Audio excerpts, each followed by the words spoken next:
తిరుమల లడ్డు తయారీకి నెయ్యి కోసం టెండర్లు పిలవడం సాధారణమే అన్నారు మాజీ ముఖ్యమంత్రి జగన్. తక్కువకు నాణ్యమైన నెయ్యి సరఫరా చేస్తామని కోట్ చేసిన వారికి కాంట్రాక్ట్ ఇవ్వడం మామూలే అంటున్నారు. అయితే 320 రూపాయలకే నెయ్యి ఇస్తామని చెబితే అనుమానం రాలేదా అని ప్రశ్నించారు చంద్రబాబు.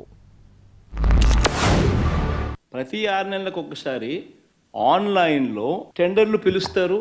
ఆ ఆన్లైన్లో పిలిచిన టెండర్లకు ఆధారంగా కంపెనీలు కోట్ చేస్తాయి. L1 ఎవరికి వస్తారో వాళ్ళను బోర్డు అప్రూవ్ చేస్తుంది. ఇది రొటీన్గా 6 నెలలకు ఒకసారి రొటీన్గా జరిగే కార్యక్రమం. మరి రొటీన్గా జరిగే ఈ కార్యక్రమం ఏదైతే ఉందో దీనికి సంబంధించి ఆ క్వాలిఫికేషన్ క్రైటీరియా ఇటువంటివన్నీ కూడా కొత్తగా మార్చిందేమీ ఉండదు. ఎవడు మార్చేది ఏమీ లేదు, కొత్తగా మార్చింది అంతకన్నా లేదు. దేవునికి పెట్టినప్పుడు ఆవు నెయ్యి వాడతారా లేదా అని మిమ్మల్ని అడుగుతున్నా.